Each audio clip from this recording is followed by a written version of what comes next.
There are many people who have the limitations in their minds, who have lost that fire in their eyes.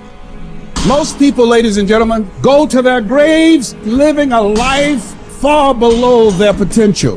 The question is, if you died today, what ideas, what dreams, what talents, what gifts will die with you? You have the ability to do more than you can ever begin to imagine. It's what you create. It's the habit of what you put in your head.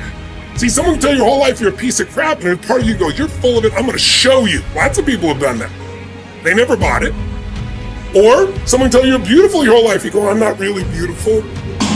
So what people tell you doesn't matter at all. It's what you stack. It's what you assemble. You need to believe and know that you're one decision, one relationship, one meeting, one book, one thought, one something away from a completely different life. It's an effort play. If you don't have self-confidence, you've never kept the promises you make to yourself. Check that box. If you have self-confidence, you've started to keep the promises you make to yourself. So if I'm gonna get up and I'm gonna work out, I'm gonna do 10 reps in the gym, I do one more. Wow. If I'm gonna do 45 minutes on the treadmill, I do one more. If I wanna make 10 contacts in a day, I do that and one more. There's a lot of times where I don't know how I'm gonna move forward, but I ask myself one question: can you take another step? And that answer is always yes. You're passing through that keyhole. But if you pass through it, then something massive opens up on the other side. And it is definitely the case that disciplinary institutions, universities, are exactly that, is they're places of guidance, and they're places to encourage people to develop the discipline that's necessary to see beyond the discipline. I mean, that's why we have disciplines, right? I mean, the words aren't there by accident. And once that discipline was established, then the disciplined mind could explode in every direction, which is precisely what happened.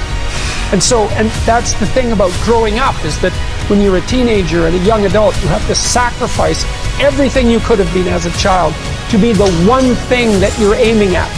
But then that opens up, and the universities are part and parcel of that process.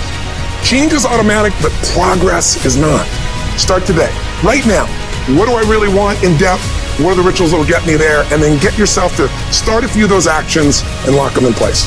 If you make the changes in yourself, you're gonna be proud, and no amount of money or accolades from other people can mirror the feeling of being proud of knowing you've taken back control of your life. Everything in life is always changing. We don't have to work on change.